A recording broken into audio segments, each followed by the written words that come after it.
Hello friends, उम्मीद है आप सब खैरियत से होंगे। और आज की इस वीडियो के अंदर हम आपके साथ एक इंटरेस्टिंग टॉपिक डिस्कस करेंगे कि जो अमेरिका है इसमें जो घर है वो कैसे बनते हैं। तो डिफरेंट कंट्रीज़ के डिफरेंट स्ट्रक्चर होते हैं। जो एशियन कंट्रीज़ हैं उनका डिफरेंट स्ट्रक्चर है, जो यूरोपियन कंट्रीज़ हैं उनका डिफरेंट स्ट्रक्चर है, और जो अमेरिकन स्टेट्स हैं, अमेरिका जो है इसका एक अपना स्ट्रक्चर है। तो अभी हम उसके बारे में डिटेल में डिस्कस करते हैं। तो बेसिकली क्या होता है कि अमेरिका में जो ज़्यादातर घर होते हैं उनका जो स्ट्रक्चर है, उनका जो ढांचा है, बेसिकली वो लकड़ी से बना हुआ होता है।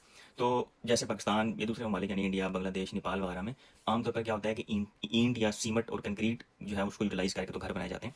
लेकिन यूएस में क्या कंसेप्ट होता है कि हम ईंट, सीमेंट या कंक्रीट की बजाय जो वुडन फ्रेम होता है, ठीक है, यानी जो लकड़ी का फ्रेम होता है उसका इस्तेमाल करते हैं पूरे घर के स्ट्रक्चर को डेवलप करने के लिए। तो अब आपके माइंड में क्वेश्चन तो आएगा कि यार लकड़ी का घर मतलब कैसे बन सकता है, वो भी जो रिहाइश के काबिल हो। तो लकड़ी तो ऑब्वियसली लकड़ी का घर होगा तो कमज़ोर होगा, रिहाइश के लिए जो है वो मुस्बत साबित नहीं होगा। तो इसके बारे में भी हम थोड़ी डिस्कशन करते हैं कि वो कैसे बनाते हैं।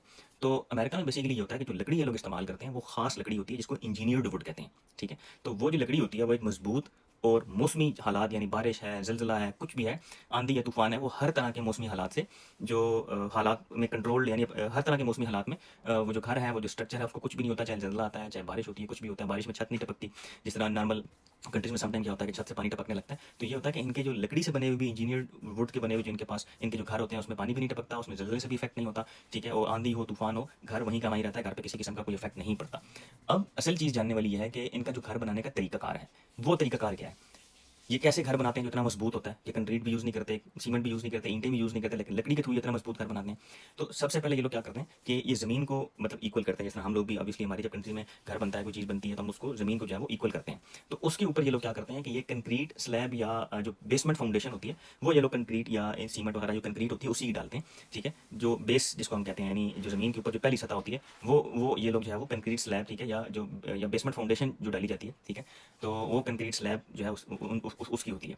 तो फिर क्या होता है कि उसके ऊपर ये लोग क्या करते हैं कि फ्रेम तैयार करते हैं। ठीक है, यानी उस कंक्रीट स्लैब के ऊपर फ्रेम तैयार करते हैं, यानी जिसमें घर की दीवारें हैं, छत है, और जो ढांचा होता है घर का, वो सब जो है जो इनकी दीवारें हैं, इनका छत है, वो सब का सब इस इंजीनियर वुड लकड़ी का होता है। उसके ऊपर फिर ये लोग क्या करते हैं, ये इंसुलेशन मटेरियल जो है वो उन चीज़ों के ऊपर लगाया जाता है। यानी छत जो लकड़ी का बनता है, जो दीवारें लकड़ी की बनती हैं, उसके ऊपर जो इंसुलेशन मटेरियल है वो लगाया जाता है, ताकि जो गर्मी है या सर्दी है, दोनों में वो जो लकड़ी है वो मुकम्मल तौर पर उसकी हिफाजत की जा सके।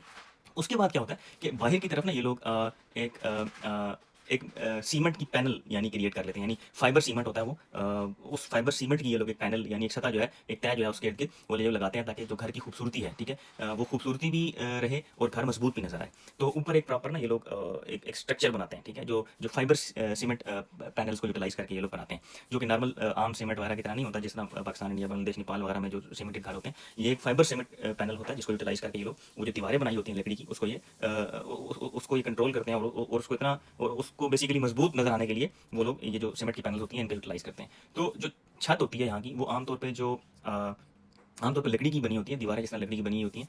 तो उसमें क्या होता है कि ये लोग मेटल शीट्स का यूटिलाइज करते हैं। ठीक है, यानी जो छत है उसके अंदर जो शीट्स लगाते हैं ये, यानी लकड़ी से जब वो घर बना रहे होते हैं तो ये उसके अंदर मेटल शीट्स जो है वो इंटीग्रेट करते हैं, उनके अंदर मेटल शीट का यूज़ करते हैं। तो इसी तरह इनकी जो अंदरूनी दीवारें होती हैं वो जो होता है ना, प्लास्टर बोर्ड होता है, उसकी उसकी बनती हैं। ठीक है, यानी एक सख्त किस्म का जो है वो एक ऐसा प्लास्टर बोर्ड होता है, ठीक है, जिसकी जो अंदरूनी दीवारें हैं घर की वो ये लोग बनाते हैं। ठीक है, तो उसमें क्या होता है कि जिन पर क्या होता है, यानी जब हमने ये सारा एक किस्म का ढांचा जब हम लोग बना लेते हैं, ये लोग जब डेवलप कर लेते हैं, लकड़ी लगा ली, सब चीज़ें लगा ली, फिर जो प्लास्टर बोर्ड है वो भी लगा दिया, फिर उसके ऊपर ये लोग रंग करते हैं। इस तरह हम हमारे यहाँ जब पाकिस्तान, इंडिया, बांग्लादेश, नेपाल वगैरह में घर डेवलप हो जाता है तो उसके ऊपर पेंट किया जाता है, कलर किया जाता है, रंग किया जाता है। तो ये लोग भी उसके ऊपर रंग कर देंगे या वॉल पेपर लगा देंगे, जैसे जो कंसेप्ट आजकल पाकिस्तान, इंडिया, बांग्लादेश, नेपाल वगैरह में भी है कि दीवार के ऊपर वॉल पेपर लगा देंगे, या वो एक प्लास्टिक की दीवार खड़ी कर देंगे। ठीक है, बाज़ वक़्त क्या होता है घर में सेम आ जाती है, सेम आने से सेम को छुपाने के लिए हम एक प्लास्टिक की दीवार खड़ी कर देते हैं। तो उस तरह की चीज़ें जो है वो एक खूबसूरती लाने के लिए ये लोग यूटिलाइज़ करते हैं।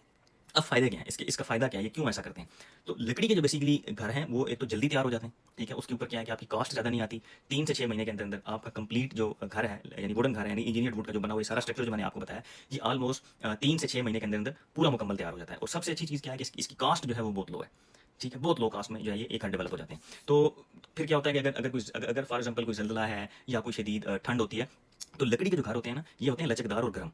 ठीक है, एज़ कम्पेयर टू जो सीमेंटेड घर होते हैं जो हमारी कंट्रीज़ में बनते हैं, उन घर में क्या होता है कि क्योंकि वो ठंडा होता है, तो उसमें क्या होता है कि हमें उसमें क्या होता है कि जो सम टाइम क्या होता है कि जब ज़लज़ला आता है तो वो उन घरों में, और ये जो लकड़ी के बने हुए घर होते हैं, इनमें डिफरेंस ये होता है कि ये जो लकड़ियाँ होती हैं ये होती हैं लचकदार। तो इसमें वो जो ज़लज़ले की एक एक स्ट्रेंथ होती है, उसको कंट्रोल करने की कैपेबिलिटी होती है। तो सबसे बड़ा जो है कि अगर ज़ल्ज़ला आ जाता है, बारिश, तूफ़ान, आंधी कुछ भी आता है, तो ये घर लचकदार होते हैं और लकड़ी की वजह से घर गर्म होते हैं।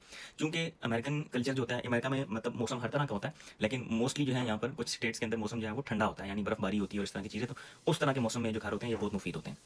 अब ज़ाहिर है कुछ फ़ायदे हैं, कुछ नुकसान भी होते हैं। तो अब ज़ाहिर है अगर घर लकड़ी का बना हुआ है तो उसमें सबसे बड़ा जो ड्रॉबैक है उसका है कि उसमें आग लगने के चांसेस बहुत ज़्यादा होते हैं। अगर घर में आग लग गई है तो फिर कंट्रोल करना बहुत मुश्किल है, क्योंकि वो पूरा घर लकड़ी का बना है। लकड़ी घर में अगर आग एक दफ़ा लग गई तो उसके बाद बस फिर आप समझ लें कि वो घर ख़त्म है। जिस तरह अभी आप पिछले दिनों आपने एक न्यूज़ सुनी होगी कि यूएसए में किसी एक स्टेट में बहुत ज़्यादा जो है वो नुकसान हो गया था, पूरा घर जल गए। तो उसकी रीज़न यही थी कि जब एक चीज़ ने आग पकड़ी लकड़ी की तो उसके बाद फिर उस पर कंट्रोल करना जो है वो बहुत मुश्किल हो जाता है। फिर क्या होता है कि जो दीमक होती है उससे लकड़ी को बचाना बहुत इंपॉर्टेंट काम होता है, यानी ऑब्वियसली दीमक जो होती है वो लकड़ी खा जाती है। तो दीमक से जो प्रोटेक्शन करनी होती है उसका वो एक बहुत मेन टास्क होता है, जिसके लिए फिर ये लोग डिफरेंट डिफरेंट केमिकल्स और चीज़ें यूज़ करते हैं दीमक से जो है वो लकड़ी की प्रोटेक्शन वगैरह के लिए। तो उम्मीद है फ्रेंड्स हमारी आज की वीडियो आपको पसंद आई होगी। अगर हमारी वीडियो पसंद आई तो वीडियो को लाइक कीजिए, शेयर कीजिए और हमारे टिकटॉक चैनल को फॉलो कर लीजिए और हमारे यूट्यूब चैनल को सब्सक्राइब कर लीजिए। Thank you so much.